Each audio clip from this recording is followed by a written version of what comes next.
चलिए, आज का टॉपिक हमारा वेलोसिटी सेलेक्टर है।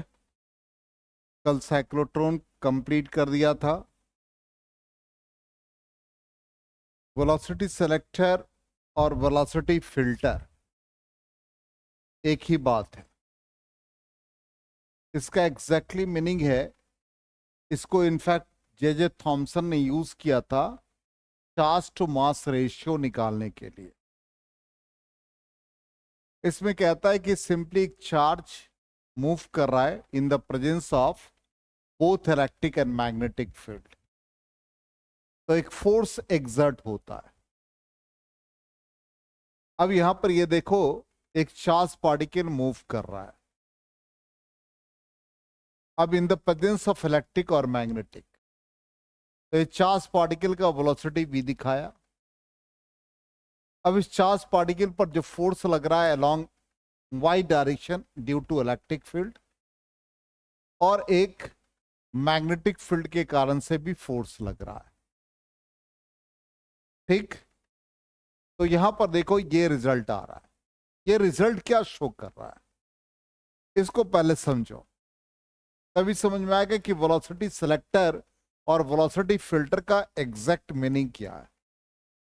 यहां पर फिगर के अकॉर्डिंग देखो, तो यदि चार्ज पार्टिकल को हम in the presence of electric field and magnetic field रख दें, ये मैग्नेटिक फील्ड है अलोंग जेड एक्सिस। ठीक, तो इस कंडीशन में force due to electric field हम लोग पढ़े QE, और force due to magnetic field जिसको हम FM या FB भी कह सकते हो, जो कहना चाहो, ये QV क्रॉस B।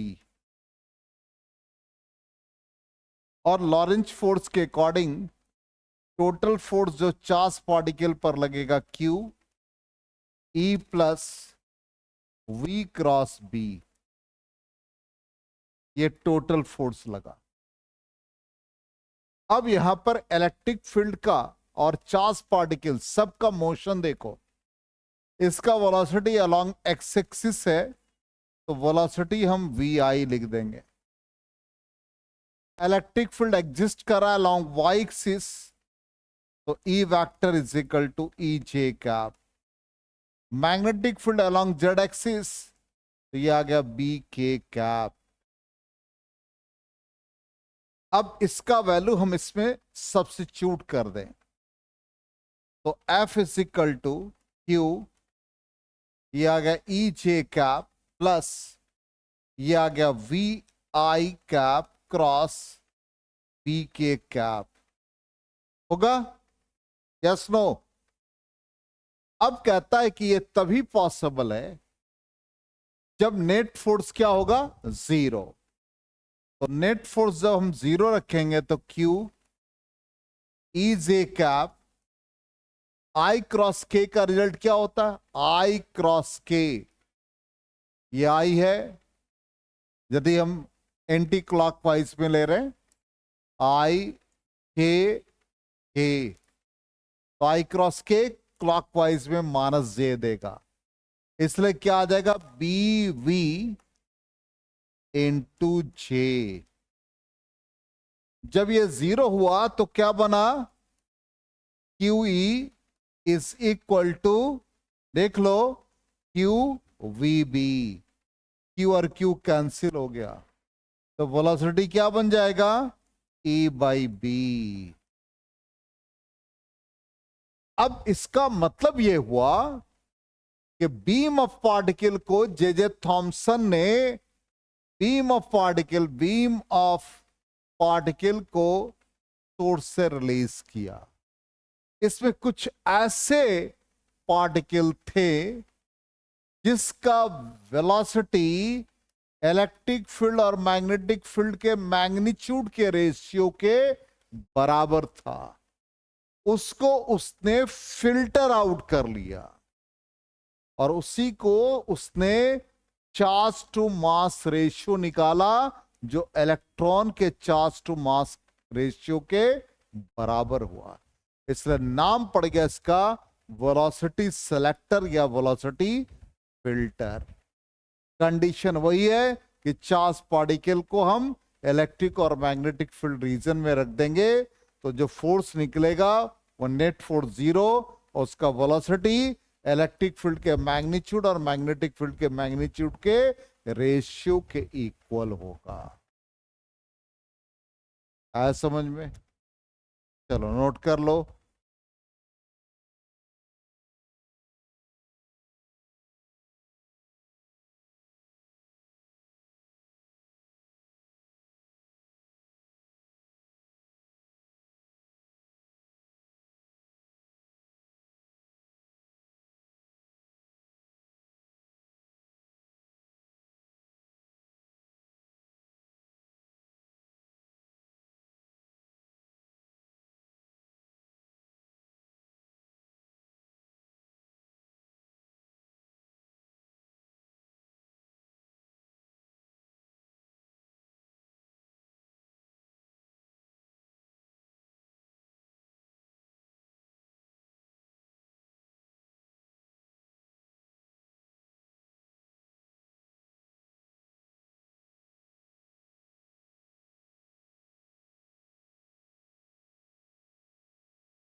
हो गया?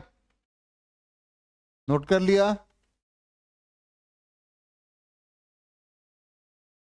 अच्छा, इसमें लिखा हुआ कोई बात।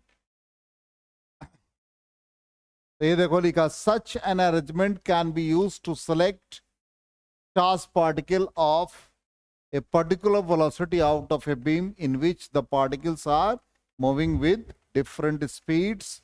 This arrangement is called velocity selector or velocity filter. This method was used by J.J. Thomson to determine the charge to mass ratio. Charge to mass ratio को हम लोग कहते हैं स्पेसिफिक चार्ज। तो J.J. थॉमसन ने electron के charge का value नहीं निकाला था, इलेक्ट्रॉन के चार्ज टू मास रेशियो को निकाला था। इलेक्ट्रॉन का न्यूमेरिकल वैल्यू निकाला था मिलिकन्स ने, जिसको हम लोग कहते हैं मिलिकन्स वॉल ड्रॉप एक्सपेरिमेंट।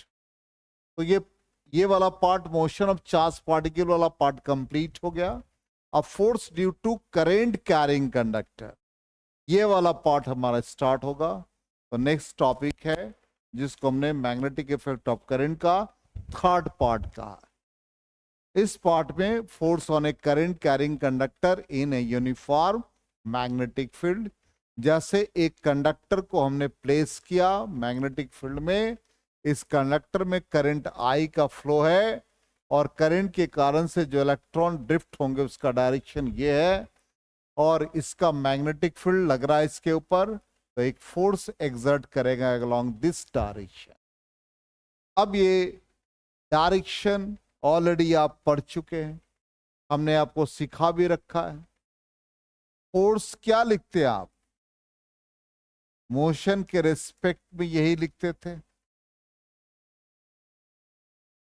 अब यहां पर देखो फोर्स का डायरेक्शन किधर लग रहा है। मैग्नेटिक फील्ड मान लो हम वाई एक्सिस की तरफ जे कैप, ठीक, और ड्रिफ्ट किधर हो रहा है बोलो? माइनस, ये याद रखना, आई है, जे है, के है, तो क्या आ जाएगा? माइनस आई कैप। तो आई और जे का क्रॉस प्रोडक्ट क्या देगा? माइनस के। इसका मतलब ये क्या है? इलेक्ट्रॉन। इलेक्ट्रॉन के लिए क्या आ रहा है? नेगेटिव के कैप। और करंट के रिस्पेक्ट में क्या आएगा? पॉजिटिव। इसका मतलब प्लस के कैप को रिप्रेजेंट करेगा, प्लस के कैप किधर, ऑब्जर्वर के टुवर्ड्स पॉजिटिव जेड एक्सिस, इसलिए फोर्स इधर लगता है। आया समझ में? पहले ये नोट कर लो, नहीं तो मिरेज करेंगे। डायरेक्शन बहुत इंपॉर्टेंट है।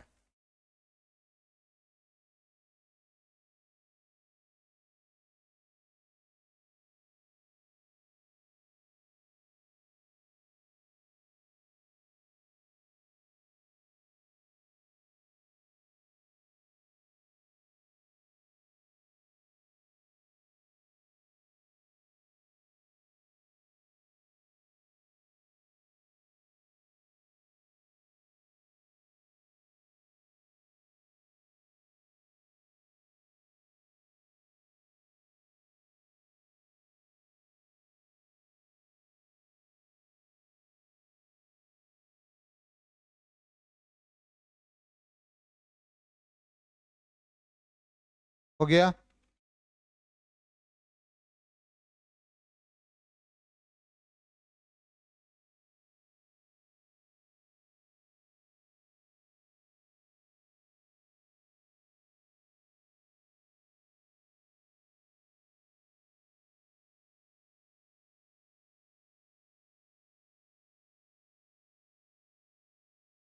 इरेज करें? चलो अब देखो ध्यान से,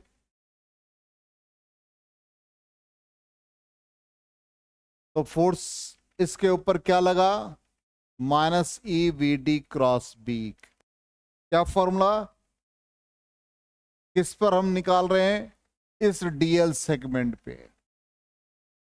इस डीएल सेगमेंट पे जो फोर्स है, स्मॉल फोर्स निकाल रहे हैं। फॉर्मूला है F is equal to Q V cross B. तो इलेक्ट्रॉन के लिए माइनस ई लिखा और v को लिखा ड्रिफ्ट वेलोसिटी। अब टोटल फोर्स जो एग्जर्ट होगा इस डीएल सेगमेंट में, तो फोर्स को जब हम लिखेंगे तो total number of turns into F, और हम लोग पढ़ चुके हैं number of turns is equal to total number of turns per unit volume, और वॉल्यूम को एरिया इनटू लेंथ के फॉर्म में लिखते हैं। होगा कि नहीं?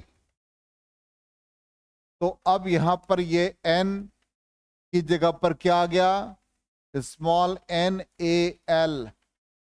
f की जगह पर क्या आ गया, minus E V D cross B. ठीक, टोटल फोर्स आ गया। अब ध्यान दो, करंट का फॉर्मूला हम लोग पढ़ चुके हैं, N E A V D. यदि हम इसको इस सेगमेंट के लिए निकालेंगे तो ये IDL is equal to N E A V D into DL. Current का डायरेक्शन और ड्रिफ्ट वेलोसिटी का डायरेक्शन अपोजिट, इसलिए N A E V D D L, या हम जो एल लिख रहे हैं तो यहां पर ये लिखना पड़ेगा एल की जगह पर डीएल। डीएल एलिमेंट्री लेंथ के लिए निकाल रहे हैं तो ये भी पार्ट हमारा डीएल हो जाएगा। अब इसको कंपेयर करो इक्वेशन 1 को और 2 को, बताओ क्या होगा। N A D L E V D with negative sign, ये क्या बन गया, पूरा पार्ट।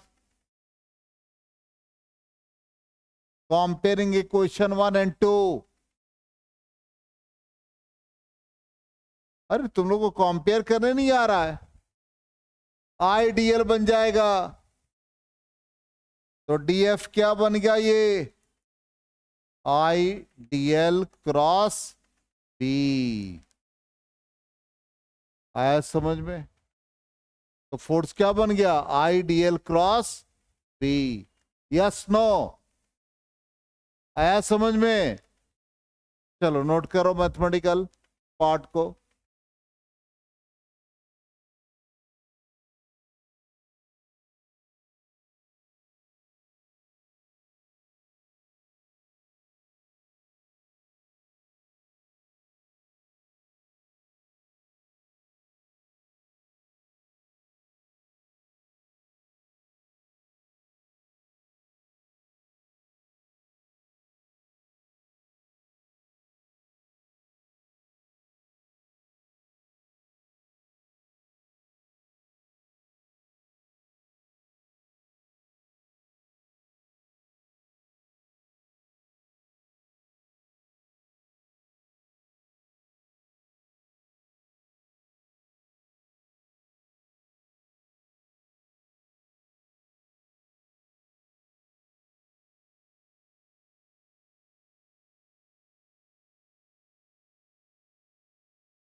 हो गया, इरेज करें। तो अब देखो यहां पर यही रिजल्ट आ गया, N be the number density of electrons, area of cross section, then number of electrons N A D L, ठीक, एन एफ आ गया I D L cross B. Clear, D L cross B. अब यहां पर देखिए इसका result क्या होगा। यही करंट कैरिंग कंडक्टर जिसका एक एलिमेंट्री लेंथ डीएल और इस पर फोर्स लग रहा है DF in the presence of magnetic field. तो यहां पर देखो फोर्स का एक्सप्रेशन क्या आ गया, I D L cross B. ठीक, तो टोटल फोर्स जब निकालेंगे तो क्या करेंगे, इंटीग्रेट कर देंगे। तो ये इंटीग्रेशन में आ गया, डीएल का इंटीग्रेशन क्या बना, एल। तो आई एल क्रॉस बी क्या दे देगा, A cross B A B sine theta, तो एल क्रॉस बी क्या दे दिया, एल बी साइन थीटा। तो नेट फोर्स क्या बन गया, B I L sine theta.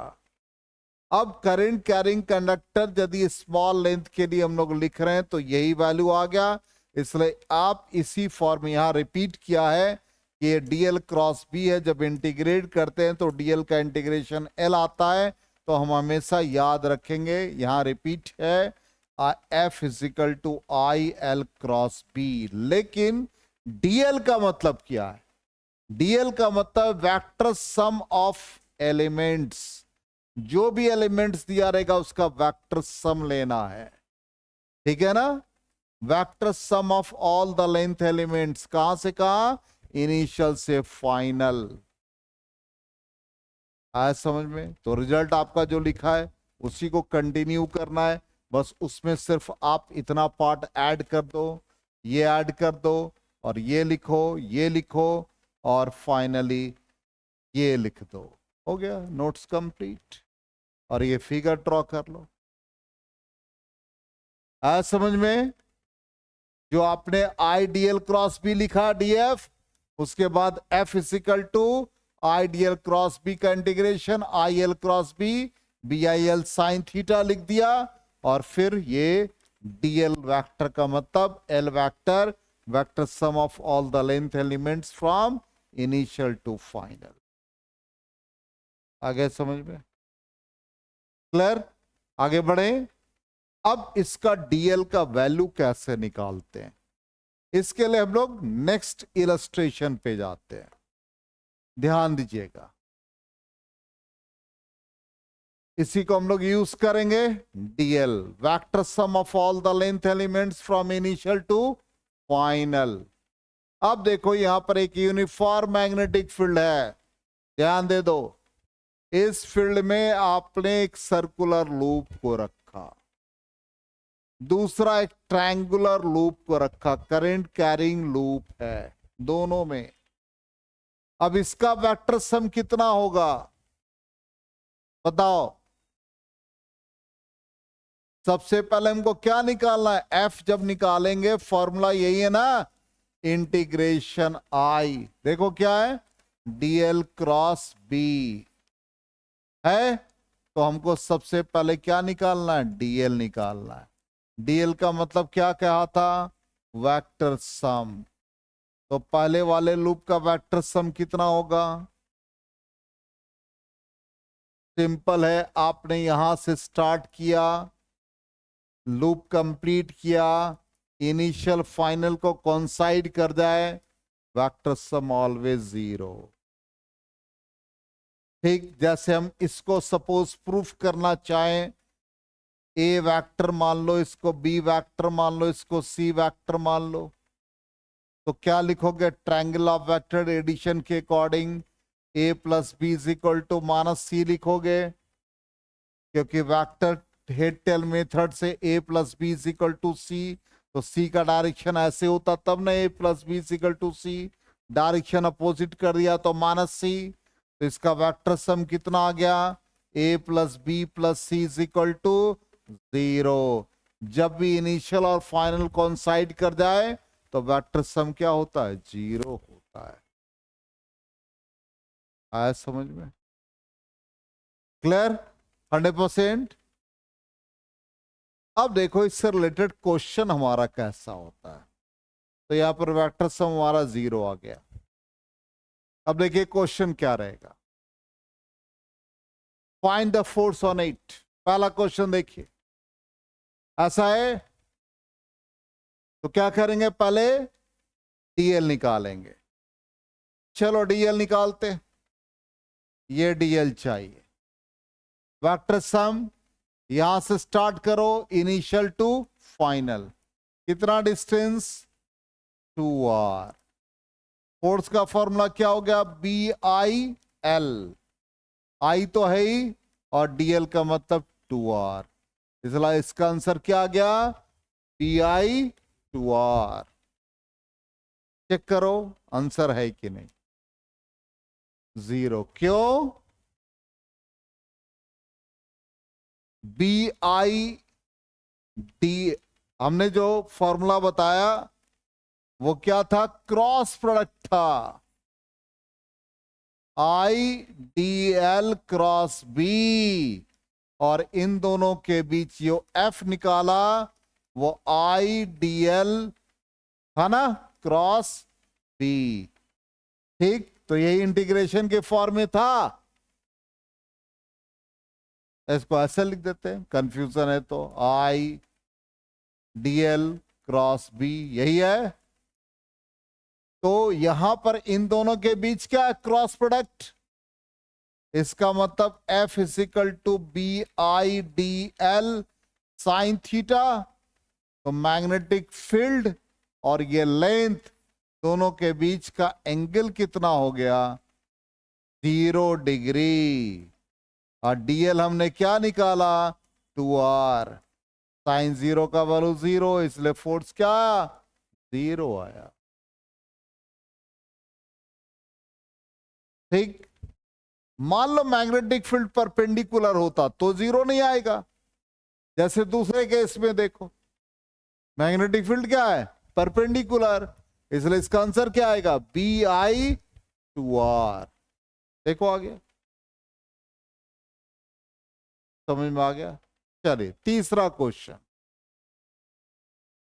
क्या निकाले, इफेक्टिव लेंथ, थोड़ा सा एरो शिफ्ट कर गया, कोई बात नहीं, और डिजाइन करने में एरो यहां होगा। हाँ चलो, हमको यहां से लेके यहां तक का लेंथ चाहिए, factor sum of the length बताओ। ए हो गया, ये लेंथ चाहिए, ये लेंथ क्या देगा, under root C A square minus B A square, under root C A square minus B A square. ये लेंथ कितना देगा, 2r। ये लेंथ कितना है, d है। क्या आ गया, फोर्स बराबर बी आई dl, है ना। तो मैग्नेटिक फील्ड है परपेंडिकुलर, अरे है कि नहीं, देखो ना, इनवर्ड, तो परपेंडिकुलर है 90 डिग्री, तो बी आई और 2l का मतलब a plus under root C A square minus B A square plus 2r plus d।